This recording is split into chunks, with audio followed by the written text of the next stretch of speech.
Lisa, Rinna, and Harry Hamlin. How are you guys? Great. Good, we're still breathing. Yeah. Busy day for you guys today in New York City, I hear. It is. It's all good. It's all good. You know, we hope to get a lot of people to watch our show tonight at 10 on TV Land. Yeah. Well, let me start off here by saying, I'm going to be honest here. When I heard you guys were going to do a reality show, I did a big fat eye roll like, oh great, here's another celebrity couple inviting cameras into their home, yada yada yada. But your show, Harry Loves Lisa, isn't just another reality show. Can you explain? I don't think this is your typical celebrity reality show. I mean, because it's us. I mean, it's not going to be like any other show because it's us, and we really just open it up and show you what goes on without any smoke and mirrors. No, I've never seen a reality show, so I don't know what to compare it to in terms of that, making that comparison. The reality shows are not in my food chain on television, and what we decided to create several years ago was a show that was definitely in the 21st century, which was reality-based, but which harkened back to a lot of the shows that I grew up with, like Father Knows Best and Leave It to Beaver and Ozzie and Harriet and The Brady Bunch, I Love Lucy. I mean, there's all these shows that were kind of part of a post-World War II, pre-counterculture movement zeitgeist that was reflective of the economic situation in the country at the time, post-Depression, post-war.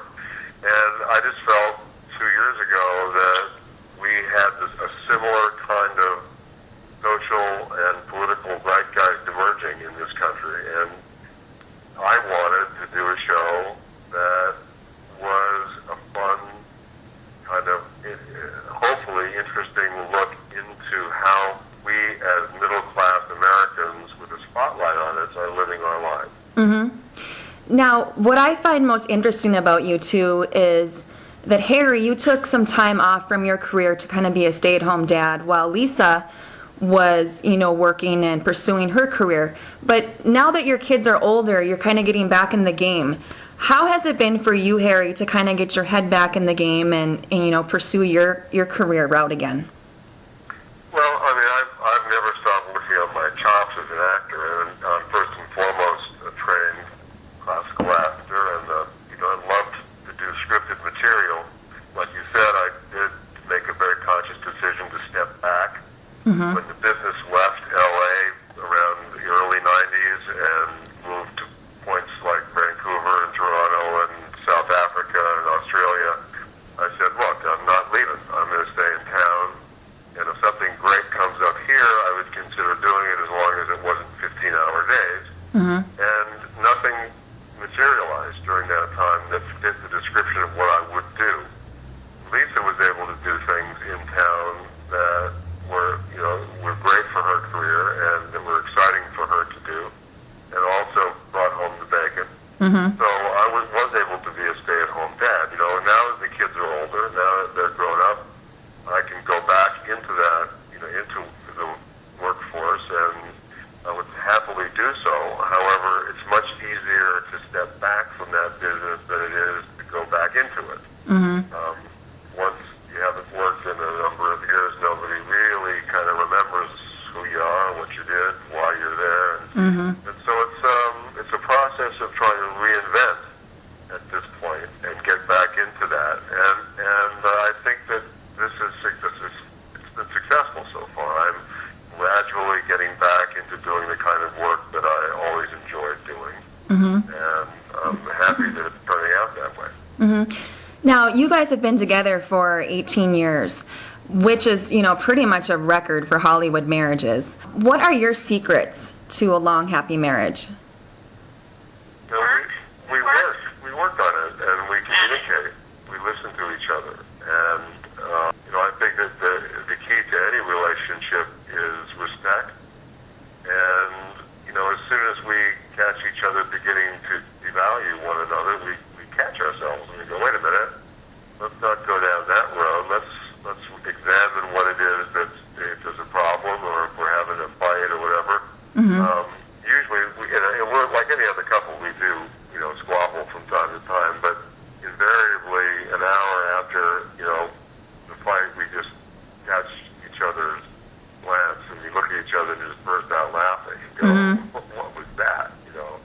Yeah. So, I mean, I think that we've done enough work now so that we can probably get through most anything. Now, Lisa, Lipgate. I've got to go there. Well, everybody else is, so you got to too, of course. Well, you and those lips have been making headlines for years, and now you recently made the decision to fix your lips that you had injected 25 years ago or so. What made you ultimately decide to get the reduction? Well, it happened during the filming of the show. Mm-hmm. I've always been told, because I've asked, because over the years silicone hardens and it creates scar tissue, and that's why the lips, they looked really good when I first did it, but after the years it got lumpy and weird looking because of that. Mm-hmm. And so I've asked the dermatologists and plastic surgeons before, and they've always said to me, you can't do anything. There really isn't anything you can do. Mm-hmm. Silicone's permanent, and you're just going to have to live with it and deal with it. So I had already given into that. So when the producers of the show wanted me to explore my lip situation, I said no at first. And then, they said, well, let's just address the elephant in the room and then we can move on. And I thought, okay, fine. If we can tell a good story, I'll tell it. Mm-hmm. So in the midst of our journey on this show, I find out that there is something that you can do about it. And I didn't know there was. So that is what happened, and you'll see that journey play out throughout the show. It's not a huge part of the show, but when I found out there was something I could do about it, not only something I could do, something I could do to reverse it and make it look really good, I really jumped at the chance. And it was more about, then really trying to decide, do I leave something alone that I've grown accustomed to and built a career on for 25 years, or am I no longer wanting to have my lips be what define me? And let's spend the rest of my life going in another direction and seeing what that journey and where that will take me. And that's ultimately what I chose, and that is what you will see. Mm-hmm. Even seeing on the show, the opening, it was funny, just, how open you were about it, and you took it with a grain of salt, and you were just using humor to get through it. Well, I've always had a sense of humor about it because I think it's just so weird that people place so much importance on it, and it makes such news, you know what I mean? It's really, I laugh about it. I think it's so silly, and I'm the first one to, make fun of myself or be self-deprecating about it because it's a lip, for God's sake. Okay, there is one little rumor out there that I'd like to get cleared up. Yesterday, you guys were doing an interview with Hoda and Kathy Lee. During that question-answer session, you guys got a call from the manager of your store, Bella Gray, notifying you that your store was being robbed. Now, we got a call from ADT, which is the security company. Not really. It was Rhoda who called on the show. Oh, okay. Well, you tell the story, Harry. So that she Well, first I wanted to ask a question. Okay, sorry. Okay. Okay, go ahead. Sorry. well, some people are saying that this was all staged to kind of get more press for your show, considering the timing of the burglary. Like we need more press with Lipgate, right? Right, exactly. So, can you kind of set the record straight on this little rumor that's floating around? Sure. Well, it's a complete and utter fabrication. It just so happened that as we were waiting to go on to the Today Show live, I got a call from the security company, ADT, that said that there had been a burglar alarm at 6:20-something in the morning, and they left a number for me to call back. I called that number back, and the phone rang for 20 or 30 times, and then a recording came on saying that the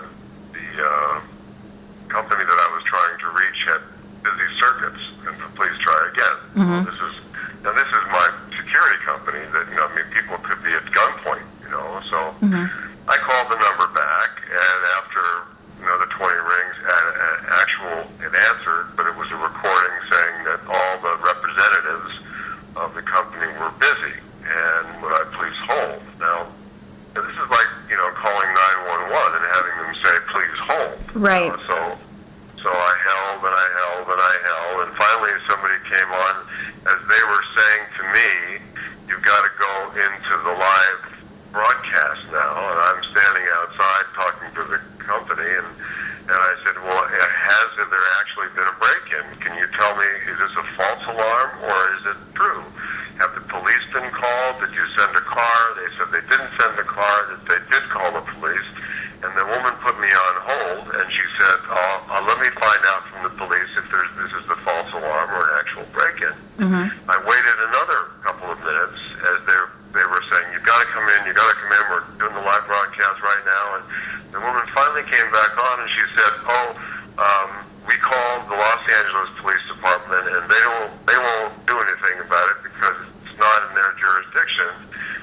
well, but then who you're going to call now? I mean, you got to call some police department. She said, well, it's the Van Nuys Police Department that has jurisdiction, but we can't call them. You have to call them. Okay. And I said, well, I can't call them because I've got to go on TV right now, live, and why don't you call them? And she said, we're not allowed to call them.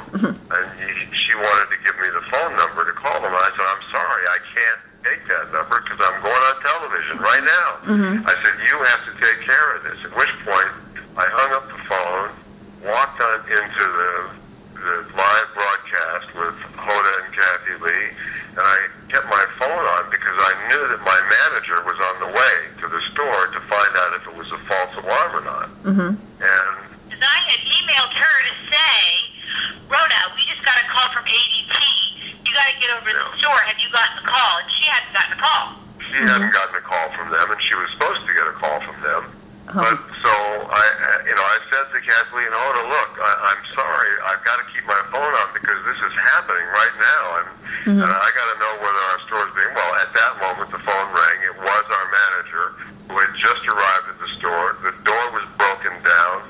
Merchandise was missing. She was afraid to go into the store because the robbers might have still been in there. Oh yeah. It was early in the morning. It was like 6:35 in the morning, and the police were not there.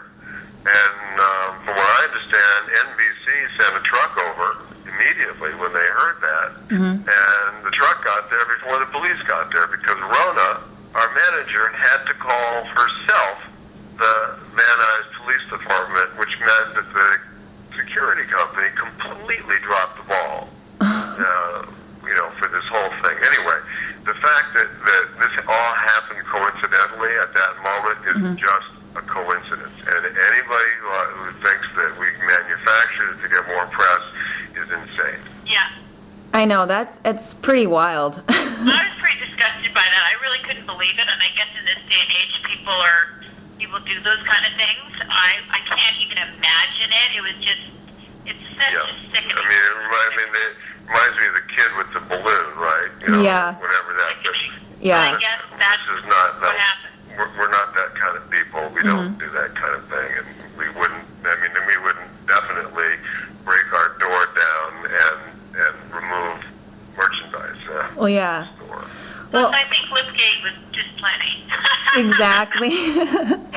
Well, thank you for clearing that up. And, with this show, I believe it'll set the record straight on a lot of things about you guys that... I think so, too. Because I think a lot of people, they project what they think you are. They see you as a certain character that you play. They see a certain image, and that's the thing that I love about it is you get to see who we are. And I don't think a lot of people know who Harry is and what he's about. And I think a lot of people think they know who I am and what I'm about. And I think this show really, really gives it to you.